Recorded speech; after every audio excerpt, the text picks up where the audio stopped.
പാമ്പ് കടിയേറ്റാൽ എന്തു ചെയ്യണം? പലർക്കും പല അഭിപ്രായം ഉണ്ടാകും. ഉപ്പുവെള്ളം കുടിക്കണം, വിഷവൈദ്യനെ കാണണം. ഇതൊക്കെ ശരിയാണോ?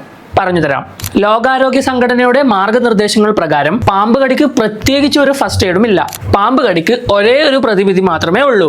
അത് ആന്റിവെനമാണ്. അതുകൊണ്ട് സമയം ഒട്ടും കളയാതെ ആന്റിവെനം ലഭ്യമായ അടുത്തുള്ള ആശുപത്രിയിൽ രോഗിയെ പെട്ടെന്ന് എത്തിക്കുക. ഇനി ശ്രദ്ധിക്കേണ്ട കാര്യങ്ങൾ പറഞ്ഞുതരാം. കടിയേറ്റ വ്യക്തിയെ പേടിപ്പിക്കാതെ ശാന്തനാക്കാൻ ശ്രമിക്കുക. പേടിച്ചാൽ BP ഉയരുകയും വിഷം വേഗത്തിൽ പടരാനും കാരണമാകുന്നു. കടിയേറ്റ ഭാഗം ഹൃദയത്തിന്റെ താഴെയായി വരുന്ന രീതിയിൽ അനക്കാതെ വെക്കാൻ ശ്രമിക്കണം. ധരിച്ച ആഭരണങ്ങൾ മാറ്റുവാനും വായ കൊണ്ട് വിഷം വലിച്ചെടുക്കാതിരിക്കാനും ശ്രദ്ധിക്കണം.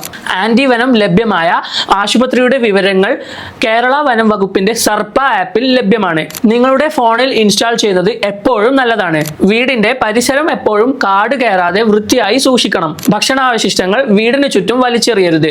ഇത് എലികളെ ആകർഷിക്കാനും എലിയെ പിടിക്കാൻ പാമ്പ് വരാനും കാരണമാകുന്നു. രാത്രി പുറത്തിറങ്ങുമ്പോൾ വെളിച്ചമില്ലാതെ പുറത്തിറങ്ങരുത്. മാളങ്ങളും ദ്വാരങ്ങളും സിമന്റ് ഇട്ട് അടക്കാൻ മറക്കരുത്. ഭയമല്ല, ജാഗ്രതയാണ് വേണ്ടത്. പാമ്പുകൾ പ്രകൃതിയുടെ ഭാഗമാണ്. അവരെ ഉപദ്രവിക്കാതിരിക്കുക. സ്വയം സുരക്ഷിതരായിരിക്കുക. Be healthy.